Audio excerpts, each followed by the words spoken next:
Hi friends, എല്ലാവർക്കും unboxing ബീജിയുടെ മറ്റൊരു interesting ആയ വീഡിയോയിലേക്ക് സ്വാഗതം. ഇന്ന് നമ്മൾ നോക്കാൻ പോകുന്നത് 10 ഫാക്ട് അബൌട്ട് ഇന്ത്യൻ വെഹിക്കിൾസ്, നമ്മുടെ ഇന്ത്യയിലെ വാഹനങ്ങളെക്കുറിച്ചുള്ള 10 ഫാക്റ്റുകൾ. ഇതിൽ ചിലത് നിങ്ങൾ കേട്ടിട്ടുണ്ടാവും, ഒരുപക്ഷെ ചിലത് പുതിയ അറിവാകും. സോ വീഡിയോ മുഴുവനായിട്ട് കാണുക. നമ്പർ 1. നമ്പർ 1ൽ തുടങ്ങുമ്പോൾ ഇന്ത്യയിലെ നമ്പർ 1 മോട്ടോർ സൈക്കിൾ ബ്രാൻഡ് ഏതാണെന്ന് നോക്കാം. അത് യമഹയോ സുസുക്കിയോ അല്ല, നമ്മുടെ ഇന്ത്യക്കാരുടെ സ്വന്തം ഹീറോ മോട്ടോകോപ്പ്. ഹീറോ ഇന്ത്യയിലെ മാത്രമല്ല, ലോകത്തിലെ തന്നെ നമ്പർ 1 ഇരുചക്ര വാഹന നിർമ്മാതാക്കളാണ്. പക്ഷേ നിർഭാഗ്യവശാൽ ഇക്കഴിഞ്ഞ മാസം, അഥവാ കഴിഞ്ഞ സെപ്റ്റംബർ 8-ാം തീയതി ഇത് മാറ്റി എഴുതിയിരിക്കുകയാണ്. ഇപ്പോൾ ഹോണ്ടയാണ് ലോകത്തിലെ largest motor cycle brand. Number 2. കാറുകളിൽ AC ഇപ്പോൾ സാധാരണ ഫീച്ചറാണ്. പക്ഷേ AC ഒരു ലക്ഷറി ഫീച്ചറായിരുന്ന കാലമുണ്ടായിരുന്നു. അടുത്തതായി നമ്മൾ നോക്കാൻ പോകുന്നത് ഇന്ത്യയിലെ ആദ്യത്തെ AC ഘടിപ്പിച്ച കാർ ഏതാണെന്നാണ്. ടാറ്റ സേറ. നമ്മുടെ സ്വന്തം ടാറ്റയുടെ സേറയാണ് ഇന്ത്യയിലെ ആദ്യ AC കാർ. ഇതുകൊണ്ട് തീർന്നില്ല.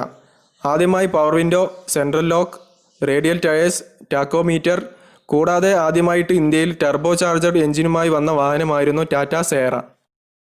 നമ്പർ 3. ഇന്ത്യയിലെ ഏറ്റവും വില കുറഞ്ഞ കാർ. ഇത് പറയുമ്പോൾ ആദ്യം നിങ്ങളുടെ മനസ്സിൽ ഓടി വരുന്നത് ടാറ്റയുടെ നാനോ ആയിരിക്കും. പക്ഷേ അല്ല. ടാറ്റ അവരുടെ നാനോയുടെ ഉൽപ്പാദനം അവസാനിപ്പിച്ചതോടെ ഡാറ്റ്സന്റെ റെഡിഗോ ആണ് ഇന്ത്യയിലെ ഏറ്റവും ചീപ്പസ്റ്റ് കാർ. വില 3.39 ലക്ഷം രൂപ. രണ്ടാം സ്ഥാനത്ത് അൾട്ടോയാണ്. വില 3.59 ലക്ഷം രൂപ. നമ്പർ 4. ഇന്ത്യയിലെ ഏറ്റവും സേഫ്റ്റിയുള്ള കാർ മഹീന്ദ്ര XUV 300. XUV 300 ആണ് ഇന്ത്യയിലെ ഏറ്റവും സേഫ്റ്റിയുള്ള കാർ. ഗ്ലോബൽ എൻക്യാപ് ടെസ്റ്റിൽ 5 സ്റ്റാർ സേഫ്റ്റിയാണ് മഹീന്ദ്ര XUV 300-ന്. കൂടാതെ ഇന്ത്യയിലെ ഏറ്റവും സേഫ്റ്റി കുറഞ്ഞ കാർ ഡാറ്റ്സന്റെ റെഡിഗോയാണ്. നമ്പർ 5. ഇന്ത്യക്കാർ ഏറ്റവും വെറുക്കുന്നതും ഇഷ്ടപ്പെടുന്നതുമായ മോട്ടോർ സൈക്കിൾസ് KTM-ൻ്റെതാണ്.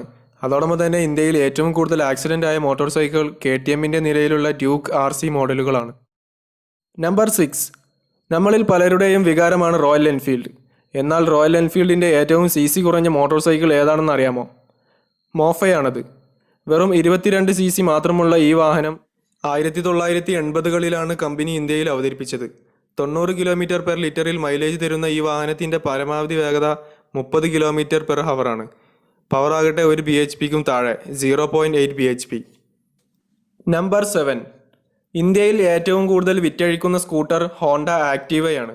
2020 ഓഗസ്റ്റ് മാസത്തിലെ കണക്കനുസരിച്ച് 1,93,607 യൂണിറ്റാണ് ഹോണ്ട ഇന്ത്യക്ക് സമർപ്പിച്ചത്. നമ്പർ 8. ഇന്ത്യയിലെ ഏറ്റവും ഇന്ധനക്ഷമതയുള്ള 2 വീലർ ബജാജിൻ്റെ CT 110 ആണ്. 115 CC ഉള്ള ഈ വാഹനം 104 km/ലിറ്റർ മൈലേജ് തരുമെന്ന് ബജാജ് അവകാശപ്പെടുന്നു. രണ്ടാം സ്ഥാനത്ത് 2 വണ്ടികളാണുള്ളത്, ഹീറോ സ്പ്ലെൻഡർ പ്ലസും TVS-ൻ്റെ XL 100-ഉം. 2 വണ്ടികൾക്കും 80 km/ലിറ്റർ ആണ് മൈലേജ്.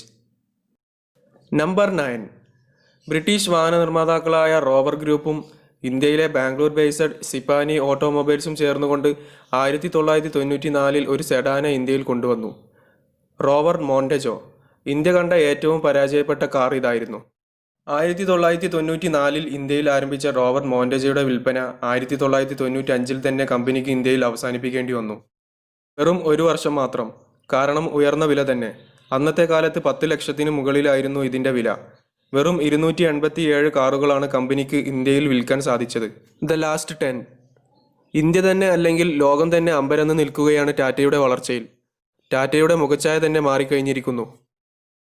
ലോകവിപണിയെ തന്നെ ഞെട്ടിക്കാൻ വരാൻ പോകുന്ന മോഡലാണ് ടാറ്റ E-വിഷൻ.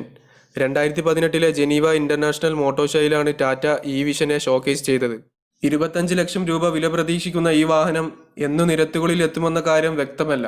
വീഡിയോ ഇഷ്ടപ്പെട്ടാൽ ലൈക്ക് അടിക്കാനും വീഡിയോ ഇഷ്ടപ്പെട്ടില്ലെങ്കിൽ ഡിസ്ലൈക്ക് അടിക്കാനും മറക്കരുത്. വാഹന സംബന്ധമായ പുത്തൻ അപ്ഡേറ്റ്സിനായി അൺബോക്സിംഗ് BG എന്ന ഈ ചാനൽ ഉടൻ തന്നെ സബ്സ്ക്രൈബ് ചെയ്യുക.